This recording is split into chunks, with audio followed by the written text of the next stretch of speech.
to go in front or behind? Wherever. Well, who's pressing the button? It's your decision, Alison. You just need to make a decision. Do you want me to press the button? No.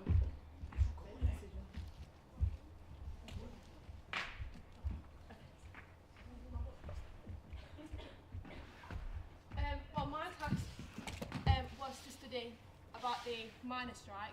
The miners' strike I was looking at was between 1984 and 1985. The strike started on the 12th of April 1984.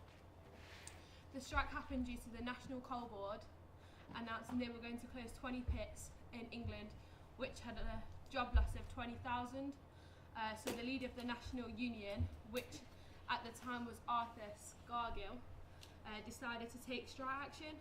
The two areas to strike first was Kent and Yorkshire, which is unusual because they're both on different sides of the country. So it obviously meant a lot to them because they're not. It depends if like it was Nottingham and Yorkshire, like they're close by, but it's completely different.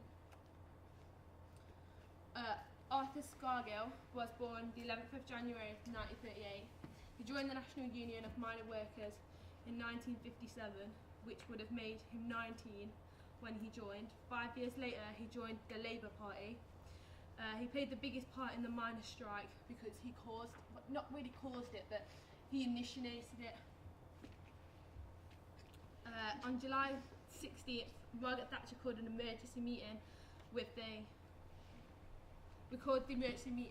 It was discussed that they wanted to declare a state of emergency under the Emergency Powers Act. They agreed to use 2,800 troops and 50 trucks to move 1,000 tonnes of coal due to nearly half the country on strike by this point.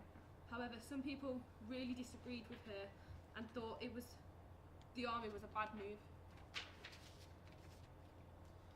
According to the Mirror, the minutes noted it was not clear how far a declaration of a state of emergency would be interpreted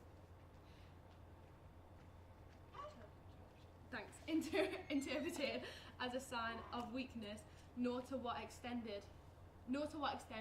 it would increase Docker support for the miners' strike. When the miners went on strike, not every miner agreed with them on strike, which some people continued to work no matter what the miners tried. Whilst the miners on strike, they stood on the picket line and tried to stop them going to work.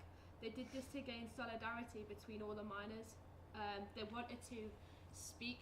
I watched a video clip, and all the miners wanted to do was the striking miners wanted to talk to the miners on who were going into work and explaining their point.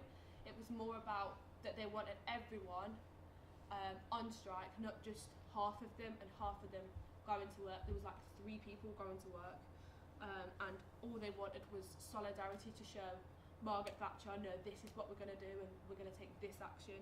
But the police stood against it.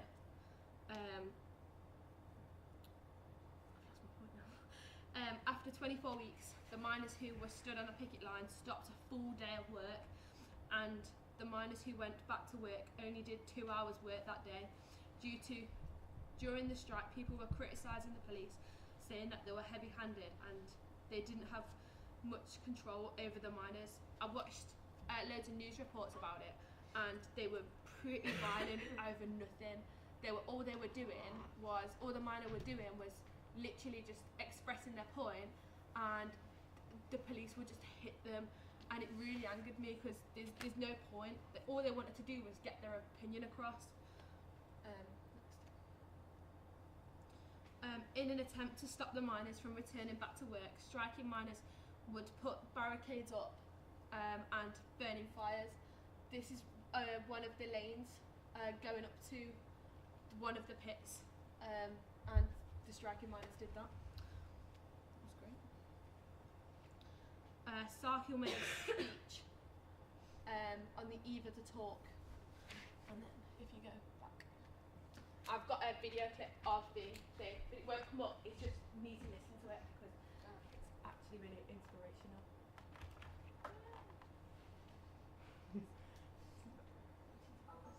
Modify these plans. I have acted on behalf of you, the taxpayers, who I think are getting So that does not sound like an American accent. Stricken. It's absolutely appalling.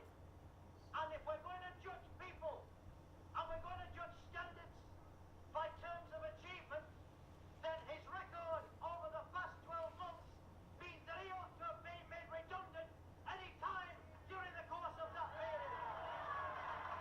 As the applause died down, Mr. Scargill returned to his promise to remain silent about tomorrow's talks. No comment. Is there anything?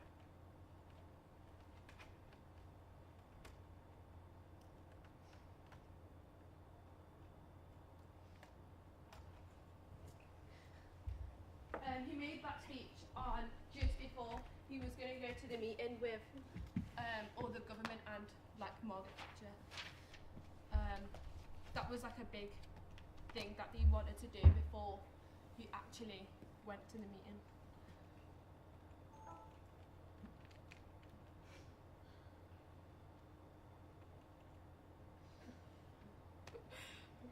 Okay.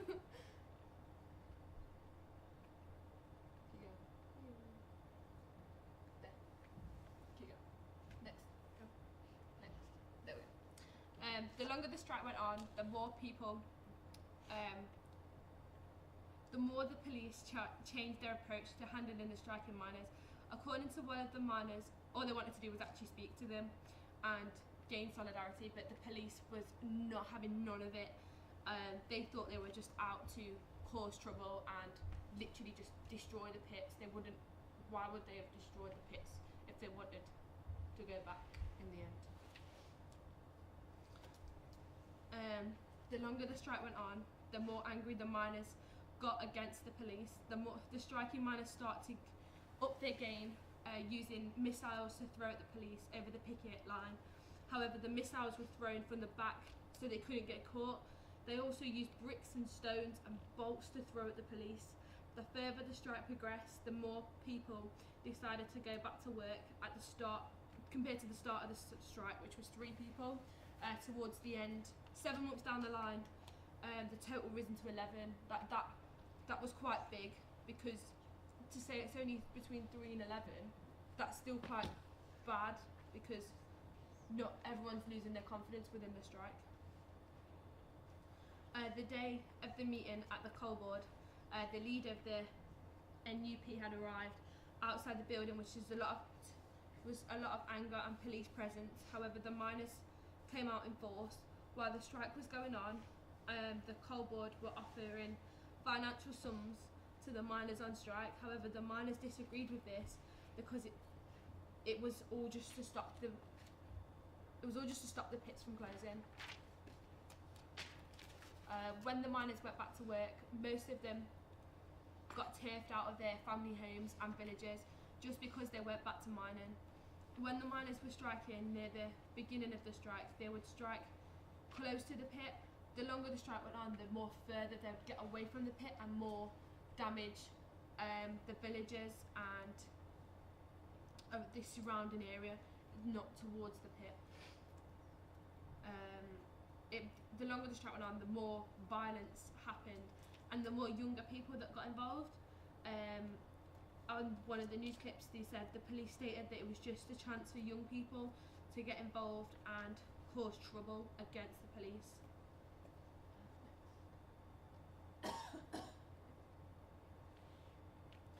The longer the strike went on, the number of miners who went back to work risen to 17. However, most people supported the miners. Some people went against them, as it was costing the taxpayer a lot of more money of the price due to the police costing, and it was coming out of, they noticed it by the time it got to like 9 months down the line. People were noticing it. Arthur Scargill admitted during one of the meetings he was asked to go on a national ballot, which meant that every miner would go on strike or not.